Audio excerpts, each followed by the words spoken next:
Welcome again. John Peterson with you. John's Media World. We've got a few clips for you a little bit later on, but I felt an urgent need to get this out there because this is one of the big stories. I haven't heard a lot of coverage on it either. The FCC, the activist FCC, threatening all of media when their licenses come up, at least, the three major networks, has now said that they're going to ban, they have banned actually, all Wi Fi routers made outside the US. All right. That's big because most people, if they have a router in their home, it's either Netgear or Eero. There are other mesh devices out there as well. But if it's made outside the country, it won't be sold in the US without approval from the FCC. Otherwise, it's banned. It's done. And two of the major manufacturers of it, Netgear and Eero, which are American companies, they designed them, they created those routers right here in this country, but they manufactured them overseas. And that has triggered the FCC to say it's banned. That's right. Now, here's what it all is like here. Routers that were granted authorization by the FCC before March 23rd can still be imported, marketed, and sold in the U.S. And foreign-made routers will be guaranteed to receive firmware and security updates through March 1st of next year. All right.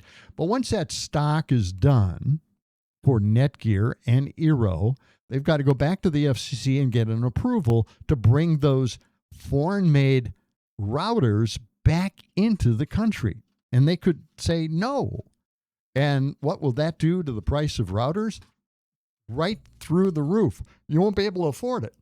So if you wanted to expand your Wi-Fi system in your home, or maybe you're getting a little bit too much lag streaming your pay channels into your TV set. A lot of people use Wi-Fi for that instead of an Ethernet cord, or that's maybe the major way that people do it. But anyway, what you need to do is get out there and buy one of these routers before it's too late.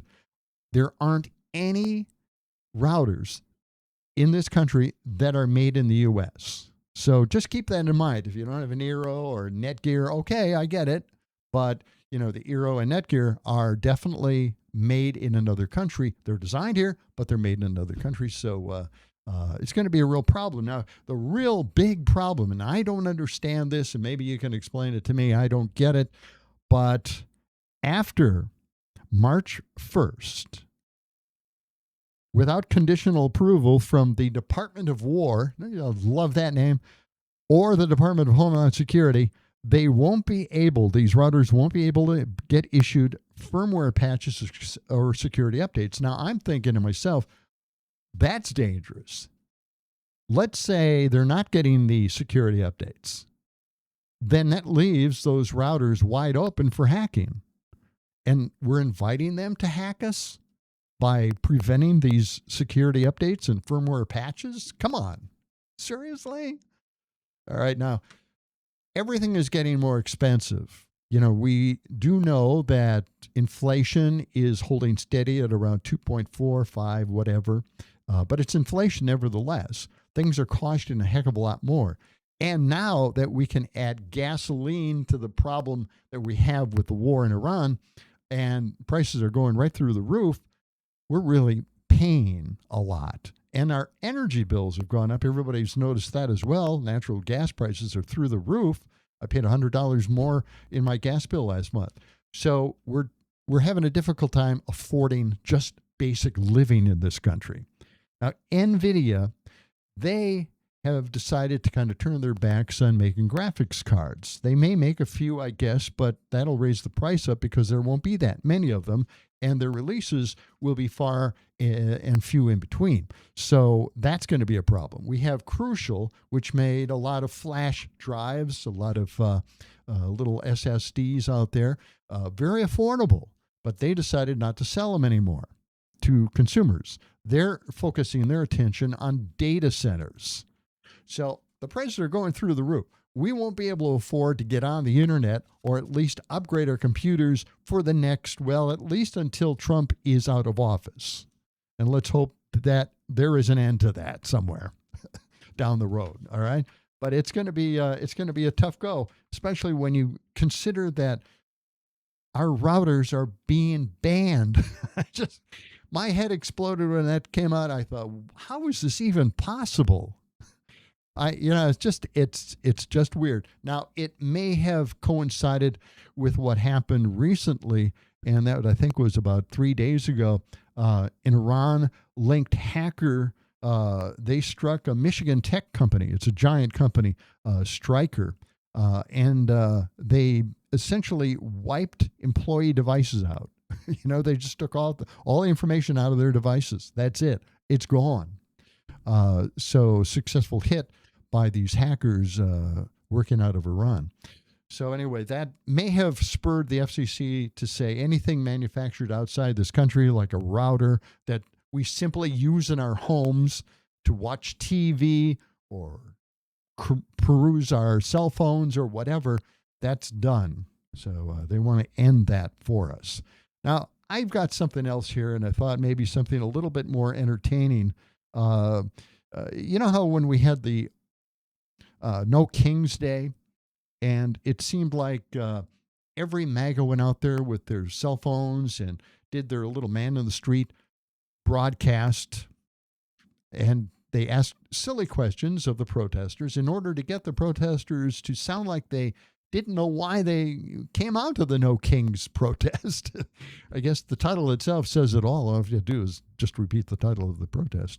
But anyway, they went out there trying to make us look silly. They didn't, even though they posted some of them thinking that, well, we can say they didn't make any sense, but they did actually make sense. They actually answered the questions from these people. But I thought, it's really hard to believe that Fox went out to spring break, and they asked a few people out on the beach what they thought about what was important to them at this point in time. So I'll tell you what, let's watch a little segment of this and see what they have to say. Facing America is the most important to you. What bikini I'm gonna wear next? Obesity is terrible. Ice, not personally, I'm legal. Getting a tan on the beach. That's the most important thing in my life right now. Yeah. I'm thinking about Starbucks, to be honest. Yeah? I'm thinking about Starbucks, what I'm gonna get for today. The elevators don't Wow. work. You got 43 floors. The elevators don't work. I could take this little glass of water, drop it in the magnets. That's the end of the elevator. Wow. That's amazing. Water and magnets and elevators. Truly, truly fantastic. Okay, now let's get to the meat of it here. Now, they really asked an important question, so let's see what their answers are in regards to Iran. What have you heard that Donald Trump has been doing recently? Gulf of America.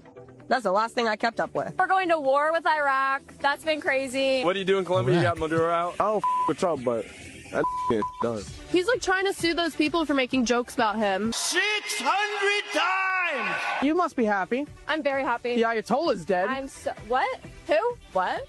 What is that? Who the is Ayatollah? I've never heard that word in my life. Lewis, what's Ayatollah? I haven't heard. I found out about Chuck Norris yesterday. That was more devastating to me. He was the supreme leader of Iran. He's dead? Oh, yeah. We killed him. Oh, you did? You killed him? Johnny, Whoa! If you were in charge, how would you take on Iran? Yeah, all my girls and we would all start putting belts on them. We get a bunch of girls in bikinis, we make them run across the battlefield. All the guys are distracted, we all run in. Look at him in his eyes, I guess.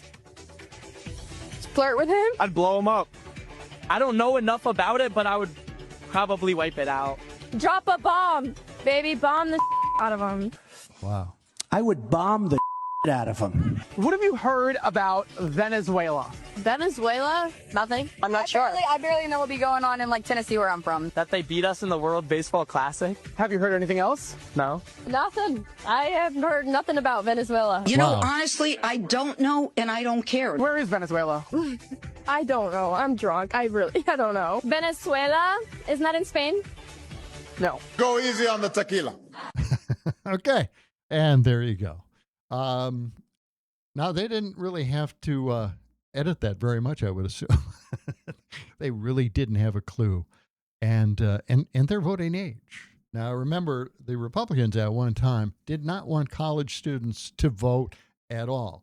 And our former governor here in Wisconsin, Scott Walker, is one of those people. He's actually heading up a group in college campuses.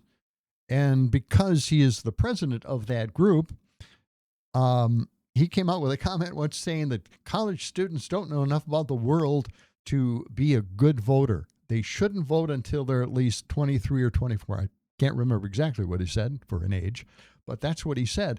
And he heads up a group on college campuses to, I guess, inform them. And maybe he's not doing a good job, and he knows he's not doing a good job, so he's thinking, nah, they shouldn't vote. But anyway, Republicans don't want young people to vote.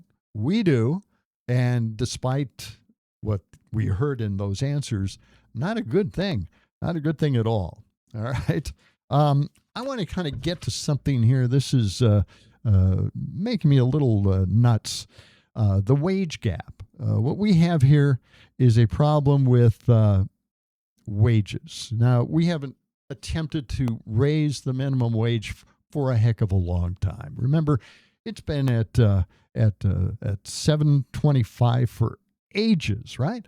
And the other thing is that, remember, when wages kept going up during the Biden administration, and Republicans said, "See, we're doing well. We're causing all these wages to go up during the first Trump administration and then Biden." So they were taking credit for it when actually most of the blue states required that the minimum wage be raised to a certain level. That's why the wages went up, and that's why other companies followed suit and then raised their wages as well. Now, according to Money Lion, families living in half the country, 25 states, you think of which states those would be, need to earn about $30 an hour, roughly $53,000 per year after taxes, to make ends meet. Hawaii requires the highest hourly wage of $69 to live. In 0 states can a family of 4 get by earning less than $20 an hour. No states. The federal hourly minimum wage is stuck at the 2009 rate of $7.25, as I mentioned. The highest state minimum wage this year is at $17.95 in Washington, D.C. I know it's not a state, but, it's close. Californians need $46.22 hourly, or $79,367 to be precise, after taxes each year to afford annual groceries of $10,301, $38,298 for housing, and $8,387 for health care. I had to be specific on that. I don't want to get called out on it. Families of 4 in Mississippi and Oklahoma require the smallest living wage, requiring $25 an hour. And there you go. Now, I have to say that there is something going on in Saudi Arabia. There's a lot of money being spent by the wealthy. And Saudi Arabia is one of those countries that is certainly just queuing up here. I'm my own producer on this. But Saudi Arabia has done a heck of a job trying to plan for their future. And and I don't know if this is really a good thing or not, but what they are planning on is building a major city. Now, this is crazy stuff, and you're going to wonder, what in the heck? Is this viable? Is this possible? And why would anybody spend their money on something like this? And I'll give you a good argument after we kind of watch this segment right here. This is what is going on in Saudi Arabia. All right, and let's check it out. Something fascinating is arising out of the barren deserts of Saudi Arabia. In early 2021, the Crown Prince of Saudi Arabia, de facto ruler of the country, Mohammed bin Salman, or MBS for short, revealed a project to the world that he called The Line. a linear city of gargantuan proportions that the Saudi kingdom would begin constructing in the remote northwestern corner of their country. The Wow. proposal would be built out in segments over a series of decades, and in its final form, the line is envisioned as consisting of two twin skyscrapers, each 500 meters tall, separated by a width of 200 meters, and running continually for a whopping 170 kilometers across the arid desert landscape. Okay, that equals 105 miles. That's how long this city is going to be. I'm not kidding. And it's 656 feet wide.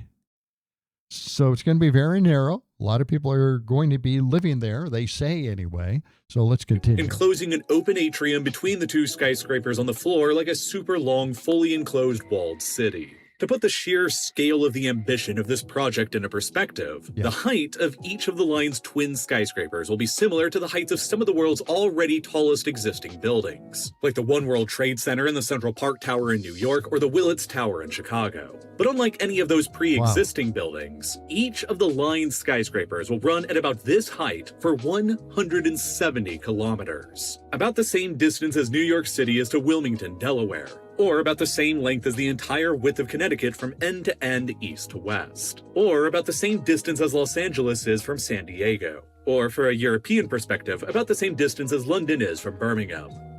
Once it's completed, the Saudi government claims that the line will eventually be home to 9 million people, more than the population of New York City, and all contained within a supposedly super efficient floor space of just 34 square kilometers, which seems small in terms of land, but is massive in terms of floor space within a building, because that's 29% more floor space than every single building in all 5 boroughs of New York City combined. And unlike New York City, or really any other city in the world today, the line has been advertised as being a completely car-free environment without any roads at all, where everyone living inside will be no more than a 5-minute walk from anything they would need or want on a daily basis. To get from one part of the line's 170-kilometer length to another, transportation for people and freight will be performed by a super-fast underground train running beneath the line that has been advertised as capable of traversing the entire 170-kilometer length in as little as just 20 minutes. Okay, so you kind of get an idea here how crazy this thing is. I mean, it's very narrow, and it depends on where you live, of course, but it seems like you'll get tired of your neighbors really quickly. And it seems like nothing is going to change for a long period of time because they're building this city within these parameters. And one of the great things about a city as it ages, you know, some buildings remain and some buildings are torn down and replaced by new ones, giving it a fresher look. So I don't think you're going to be able to do that with this enclosed city, this 105-mile long city, 656 feet wide, as tall as the tallest buildings we have in this country. It's crazy. I mean, what if there's a really like a strong wind or something? Don't we see the movies where these giant sandstorms are created? Anyway, this is what's this is one of the things that certainly has happened recently. They really think this is a good idea. Now, I've got one more clip here I want to play for you. And this kind of is the follow-up, and I had to follow it up because it is so insane all by itself. So let's check it out. Well, the entire structure has also been advertised as running completely on green renewable energy with 0 emissions. And then on top of all of that, the line has been further advertised as having flying robot taxis that'll whisk people away between destinations. Robotic housemaids, an animatronic robotic version of Jurassic Park, an artificial moon, and a constant 24-hour surveillance system controlled by ubiquitous artificial intelligence. It has been advertised as nothing less than a complete revolution in urban design and the human living experience for the 21st century, while in reality, it is rapidly becoming one of humanity's greatest unmitigated disasters. Since it was unveiled in 2021, the effort to actually build the line has actually transformed into the single largest ongoing construction project happening anywhere on the planet, and it's likely already become one of, if not the largest construction projects in human history. Pretty ambitious, and it doesn't sound like that's ever really going to work. Wow. Okay, well, that's pretty breathtaking stuff. Not quite the construction that we see in our city here, the capital city of Wisconsin, but and you thought you had it bad driving into work. Wow. Now, can you imagine hauling all of this stuff out into Saudi Arabia in the desert like this? Just amazing. All right. Well, I just thought I'd get a few things out there. It's been a long time since I've had a chance to talk with you again, and it seemed like it was getting longer and longer. So I just had to get out there with this particular episode, our very first official episode of John's Media World Extra. And we hope you kind of enjoyed it a little bit. As I get used to the equipment and producing the own show, I certainly will be able to at least take a little more time with the subject matter and have a few shorter clips. But I had to do this. I had to get it out of my system. It's been building up for so long. And by the way, having your router banned in this country, there's something wrong. There's something wrong with that. I just have a bad feeling about that. Again, I kind of want to give you an idea of what's coming up on the show. We have a great attorney that we often talk to on our radio show when we were doing that, Jim Santel. And we're going to have him here to dissect some of the latest news in regards to the Supreme Court or other courts throughout the country and find out what's going on legal-wise. Because, we certainly hope there are a lot of challenges to what the Trump administration is doing, and we'll follow up on what's going on in the courts in regards to that with Jim Santel. We hope to have him in here soon. Now, of course, my partner, Gordy Young, has taken a little time off. He had some surgeries, recovering from that as well, but he's anxious to kind of get back in here and help out every once in a while, and we really would appreciate that. He's a fantastic person, and, he has a great opinion, and we agree on everything. That's why I like his opinion. So anyway, we've got a few things, and other guests too. Terry Barr, Matt Rothschild, I hope will be a guest as well. So if you can, check out the program every once in a while right here on YouTube and other streaming channels as well. We hope you have a good time, and we'll hope to see you later. Take care.